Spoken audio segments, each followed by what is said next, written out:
ರಾಜ್ಯಾದ್ಯಂತ ಎಲ್ಲ ಜಿಲ್ಲಾ ಕೇಂದ್ರಗಳಲ್ಲಿ ಹೋರಾಟವನ್ನು ಮಾಡ್ತಾ ಇದೆ. ಕಾರಣ ಅದೃಷ್ಟೇ, ಈಗಾಗಲೇ ಬಾಣತಿಯರ ಸರಣಿಯ ಒಂದು ರೀತಿ ಅವರು ಸಾವನ್ನು ನಾವು ನೋಡ್ತಾ ಇದ್ದೀವಿ.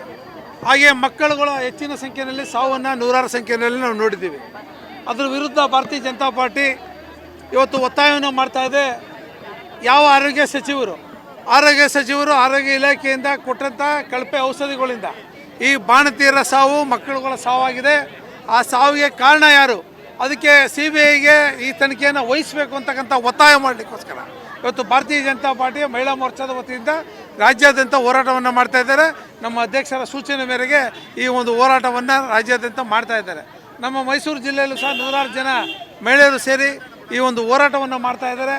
ಏನು ಮಹಿಳಾ ಮಕ್ಕಳ ಇಲಾಖೆಯ ಸಚಿವೆ ಇದ್ರ ಬಗ್ಗೆ ಮಹಿಳೆಯರಿಗೆ ಆಗ್ತಾ ಇರ್ತಕ್ಕಂಥ ಸಾವು ನೋವುಗಳ ಬಗ್ಗೆ ಒಂದು ಕಡೆನೂ ಸಹ ಹೋಗಿ ಅವರು ಆ ಒಂದು ವಿಚಾರಣೆಯನ್ನು ಸಹ ಮಾಡಲಿಲ್ಲ. ಅಲ್ಲಿ ಆಗಿರ್ತಕ್ಕಂಥ ನೋವುಗಳನ್ನು, ಆಗಿರ್ತಕ್ಕಂಥ ಜನಕ್ಕೆ ಆಗಿರ್ತಕ್ಕಂಥ ಸಾವುಗಳನ್ನು ಕನ್ಸಿಡರ್ ಮಾಡುವಂಥ ಕೆಲಸವನ್ನು ಸರ್ಕಾರ ಮಾಡಲೇ ಇಲ್ಲ.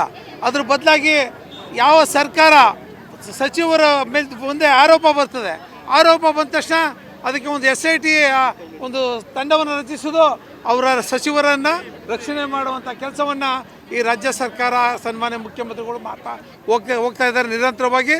ಯಾವ ಅಕ್ರಮ ನಡೆದರೂ ಸಹ ಗೃಹ ಸಚಿವರು ಅದು ಯಾವ ಸಣ್ಣ ವಿಚಾರ ಅಂತಾರೆ.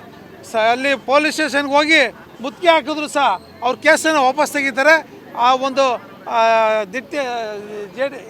ಇದು ಬೆಂಗಳೂರಲ್ಲಿ ನಡೆದಂಥ DJ-ಹಳ್ಳಿ KG-ಹಳ್ಳಿ ಹಗರಣನೂ ಸಹ ಅಲ್ಲಿ ಇರ್ತಕ್ಕಂಥ ಎಲ್ಲರನ್ನೂ ಸಹ ಈಗಾಗಲೇ ಕೈ ಬಿಡುವಂಥ ಹುನ್ನಾರು ಸಹ ನಡೀತಾ ಇದೆ.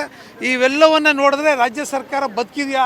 ಇವತ್ತು ರಾಜ್ಯ ಸರ್ಕಾರ ಬದುಕಿದ್ರೆ ಸಾರ್ವಜನಿಕರು ಇವತ್ತು ಬಡವರಿಗೆ ದೇವಾಲಯ ಅಂದರೆ ಆಸ್ಪತ್ರೆಗೆ ದೇವ್ರ ರೀತಿ ನಾವು ನೋಡ್ತೀವಿ. ಆ ಒಂದು ದೇವಾಲಯದಲ್ಲಿ ಈ ರೀತಿಯಾದಂಥ ಕಳಪೆ ಔಷಧಿಗಳನ್ನ ಕೊಟ್ಟು ಪ್ರಾಣವನ್ನು ಇವತ್ತು ತೆಗೆದಿದ್ದಾರೆ ಅಂದರೆ ಅದಕ್ಕೆ ಕಾರಣ ಮಂತ್ರಿಗಳು. ಆ ಮಂತ್ರಿಗಳು ಕೂಡಲೇ ರಾಜೀನಾಮೆ ಕೊಡಬೇಕಂತ ಒತ್ತಾಯ ಮಾಡೋಕ್ಕೋಸ್ಕರ ನಮ್ಮ ಮಹಿಳಾ ಮೋರ್ಚಾ ಇವತ್ತು ಹೋರಾಟವನ್ನು ಮಾಡ್ತಾಯಿದೆ. ಕೂಡಲೇ ರಾಜೀನಾಮೆ ಕೊಡಬೇಕು, ತನಿಖೆ ಆಗಬೇಕು. ವಿಶೇಷವಾಗಿ ಇದು ಸಾವು ಆಗಿರ್ತಕ್ಕಂಥದ್ದು, ಅದರಿಂದ CBI ತನಿಖೆ ಆದರೆ ನ್ಯಾಯ ಸಿಗುತ್ತೆ ಅಂತಕ್ಕಂಥ ವಿಚಾರವನ್ನು ನಾವು ಇಟ್ಕೊಂಡಿದ್ದೀವಿ.